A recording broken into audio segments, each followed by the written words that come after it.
Hey guys, Nick Palmisano here from Ranger Up, and I kind of want to chat about something that I've seen a lot more frequently lately in the veteran community, and I'm just bringing it up as food for thought. So Drew Hernandez, John Burke, and Yusha Thomas just announced that they are making a movie called Not Another Veteran Movie. And as soon as they announced that, my inbox, text messages, Facebook, everything were flooded with, oh God, can you believe these guys are doing a movie? Like, didn't Range 15 already get made, etc. And I was a little confused by the sentiment because when we made Range 15, the intention was to give everybody a blueprint for how to succeed in Hollywood. And so to see these guys who I know all these guys, at least in some form. We're not like super tight or anything, but like I've met all these guys. They're all good dudes. To see them go after it is awesome. Like that's the whole point. That was like we did Range 15, it was successful. I want other people to go and do that. I want them to do better than we did and give me an incentive to like play again and do even better. Like that's the way I've always looked at military companies. When I think about our competitors, right, we came around in 2006, we're the OG, and then shortly thereafter, right around 2008, Grunt Style showed up, and Grunt Style showing up on the scene made us better, and I hope we do the same for them. I look at it like, you had platoon rivalries, right? You wanted to be the best platoon, but it's not like you want the other platoon to die. Somewhere I feel like we've kind of lost sight of that. I would love every year to sit down with, Dan from Grunt Style and be like, I sold one more t-shirt than you, but we both grew like a cajillion percent, because I want the military community to win.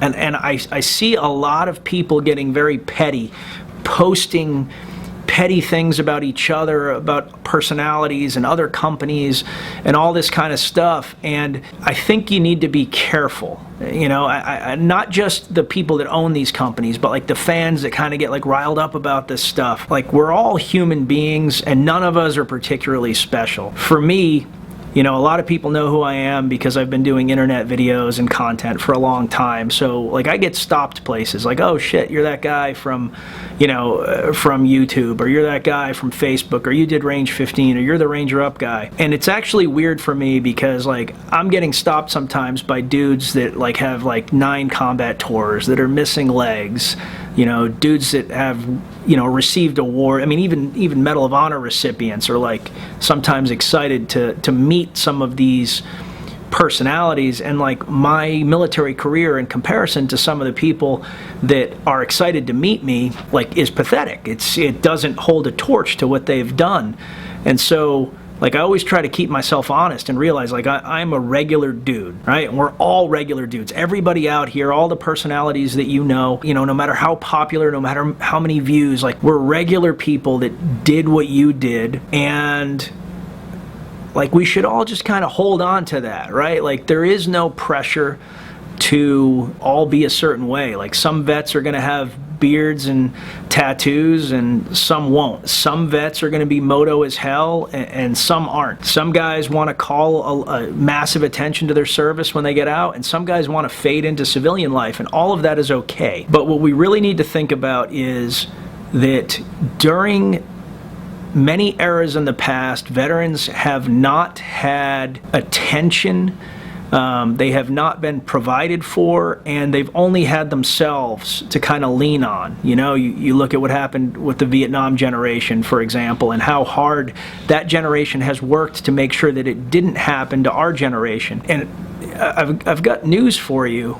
Something is happening that's going to be very problematic for us, and that is the fact that the percentage of veterans in the U.S. continues to shrink. 11.5% of Americans served in World War II, 4.3% served in Vietnam, and less than 0.5% have served since 9/11. And so what that means, forget about like, oh yeah, we're like an elite group and we love our country and all this stuff that we usually take pride in, but what that really means is that we are going to have less political power, less business power, less influence, period, than any generation that has ever existed of military veterans in history. And so if we spend a lot of time crapping on each other, trying to rip each other apart, just trying to to kind of be the only voice out there, we are going to get weaker and weaker until we are inconsequential and don't matter. Is that what you want? There's an opportunity for us to look at the success that people have had in the veteran community and be happy about it. Grunt Style just signed, onto Richard Petty's car. Like, that's fucking awesome. Like,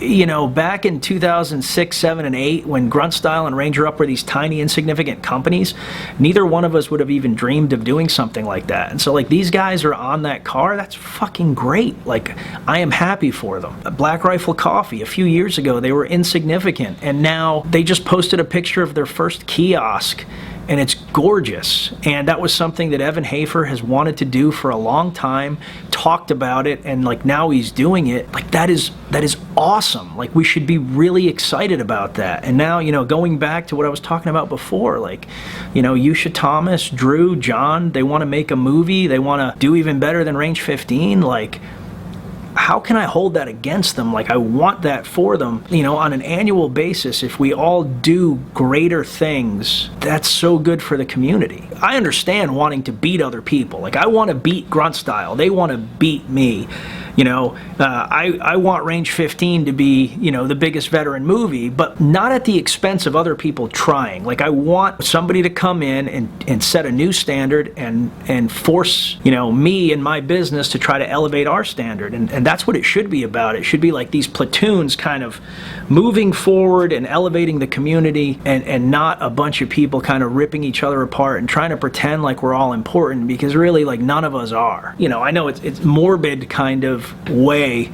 I always think about it like this: like, if I died tomorrow, like, what would happen? How important am I? And the reality is that, there'd be like people posting on Facebook like, oh, Nick did this, Nick did that, like, he was a good dude, there'd be some videos or whatnot, and there'd be, the couple of super angry vets who were like, I don't know, I always thought he was a dick. But for the most part, it would be like, oh, 3 days later, it would be something else. And the only people that I would really matter to are my family and anybody that I had a positive influence on and I did something good for. And man, like, I just want that to be the maximum number of people possible, and not my time on this planet is relegated to like making snarky videos, funny videos, and doing silly stuff on the internet. Like, we're all capable of doing really good stuff, and I think that as a community we would be better served if we all started doing that immediately, and maybe spend a little less time ripping each other apart. Because guys, like, we are all we have, and we are not very big, and we are not very powerful, and it's just a bad use of time. And if you believe in that sort of thing, it's really bad karma. Again, like, I'm nobody. This is my observation of the last few years. I think we'd be better off with a more positive outlook, but you don't have to listen to me. So thanks for listening if you're still here. I appreciate it.